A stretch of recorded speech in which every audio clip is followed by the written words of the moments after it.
आप सबको गणेश चतुर्थी की हार्दिक शुभकामनाएं। गणेश चतुर्थी भारत के एक सबसे प्रिय और महत्वपूर्ण त्योहार में से एक है, जो लाखों भक्तों को भगवान गणेश जी की पूजा के लिए एकत्रित करता है। भगवान गणेश, जिन्हें हम ज्ञान, समृद्धि और विघ्नहर्ता के रूप में जानते जाते हैं, कि इस महोत्सव के पीछे क्या कारण है और ये सिर्फ धार्मिक ही नहीं बल्कि आर्थिक और सामाजिक रूप में क्या महत्वपूर्ण है, चलिए जानते हैं। तो स्टे ट्यून इन गपशप पर ज्ञान।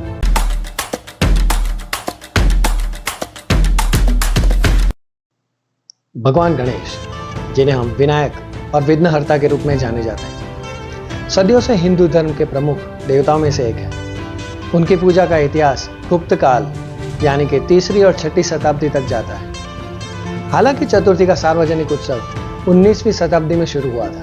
इनका पूरा श्रेय जाता है हमारे फ्रीडम फाइटर बाल गंगाधर लोकमान्य तिलक, जिन्होंने 1893 में गणेश चतुर्थी को एक बड़े ही सार्वजनिक उत्सव के रूप में बदल दिया।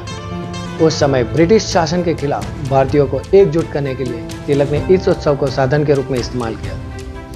गणेश जी को सभी वर्गों में और जातियों में समान रूप में पूजनीय थे। तिलक के लिए राष्ट्रीय एकता का प्रतीक बन गया था।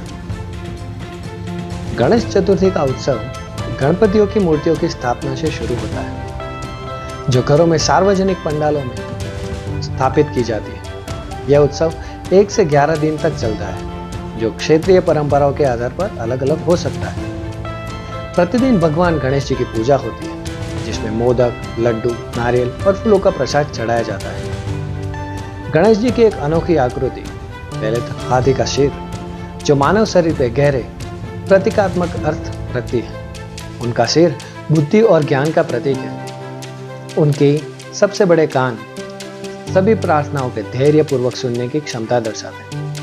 उनका विशाल पेट समृद्धि का प्रतीक है और उनकी छोटी आंखें जीवन के बड़े चित्र पर ध्यान केंद्रित करने का संदेश देती है। उसका टूटा हुआ दांत महान उद्देश्यों के लिए बलिदान की एक याद दिलाती है। हालांकि भारत के कई राज्यों में गणेश फेस्टिवल मनाया जाता है, लेकिन महाराष्ट्र गणेश चतुर्थी का केंद्र है।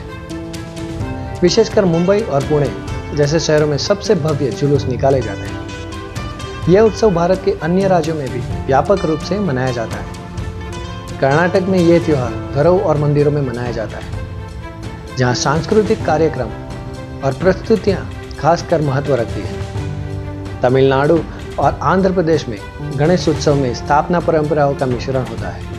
गोवा में गणेश चतुर्थी को चवथकात कहा जाता है, जो वहां से सबसे महत्वपूर्ण त्योहार में से एक है। और यहाँ यह त्योहार के साथ कई अनोखी परंपराएं जुड़ी हैं और अनेक राज्यों से भिन्न है।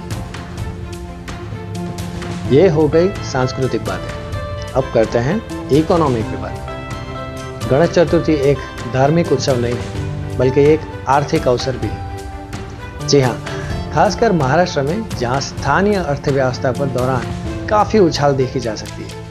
आइए उसे हम विस्तार में जानते हैं।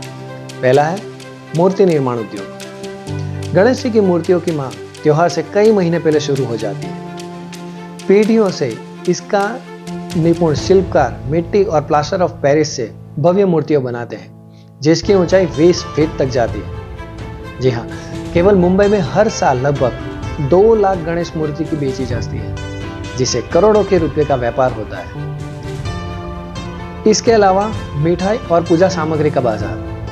गणेश चतुर्थी के दौरान पारंपरिक मिठाइयों जैसे कि मोदक, लड्डू और अन्य प्रसाद की बिक्री चरम पर होती है। छोटे मिठाई के विक्रेता, जो अक्सर पारिवारिक व्यवसाय होते हैं, त्योहार की मांग को पूरा करने के लिए उत्पादन बढ़ जाता है। उस उद्योग से स्थानीय व्यापार को लाखों का मुनाफा होता है। तीसरा है पंडाल निर्माण और सजावट। शहर भर में अस्थायी सार्वजनिक पंडाल यानी कि मंडप लगाए जाते हैं, जहां भव्य गणेश मूर्तियों की स्थापना होती है।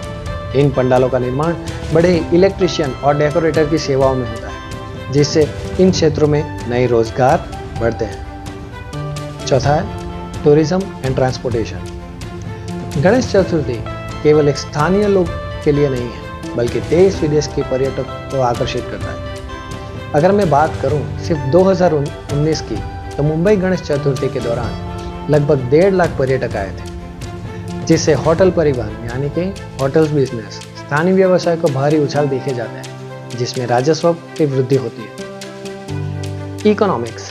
महाराष्ट्र के 10 दिनों तक चलने वाले इस त्योहार के दौरान व्यक्तियों, पंडालों और व्यवसाय के द्वारा सामूहिक रूप में 2000 करोड़ के रूप में अधिक खर्च किए जाते हैं। मूर्ति बिक्री लगभग 500 करोड़ रुपए तक का हिस्सा है, जबकि फूल और मिठाई का व्यवसाय 600 से 700 करोड़ रुपए का योगदान करते हैं। मुंबई और पुणे जैसे शहर आर्थिक गतिविधि का एक बड़ा हिस्सा उत्पन्न करते हैं। गणेश चतुर्थी केवल धार्मिक उत्सव ही नहीं है, ये एक सामाजिक एकता का रूप है।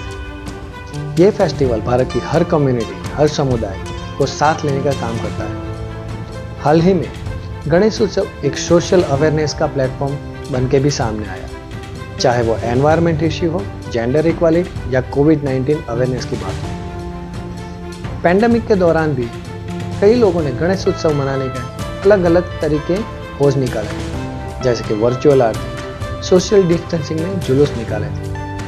ये फेस्टिवल हमेशा बदलता रहता है, फिर भी जो हमारी मूल भावना है, समुदाय और उद्देश्य को बनाए रखता है। जैसे ही त्योहार समाप्त होता है, भगवान गणेश जी को विसर्जित किया जाता है। सभी की आंखें नम हो जाती है और भगवान गणेश जी को अगले बरस जल्दी आने के लिए प्रार्थना करते हैं, जो उनके कैलाश पर्वत लौटने का प्रतीक है। लेकिन ये अपने पीछे एक नई शुरुआत और आशा और एकता की भावना छोड़ जाते हैं। गणेश चतुर्थी सिर्फ एक त्योहार ही नहीं, ये भारत की अदम्य भावना का प्रतिबिंब है, जहाँ भक्ति, परंपरा, अर्थव्यवस्था, स्थिरता को एक साथ आते हैं। जहाँ त्योहार हमें याद दिलाता है कि आस्था, संकल्प और सामूहिक भावना, व्यक्तिगत और सामाजिक दोनों बाधाओं को पार किया जाता है। उम्मीद है आज का एपिसोड आपको पसंद आया होगा। तो अगले बरस तक गणपति बाप्पा मोरिया।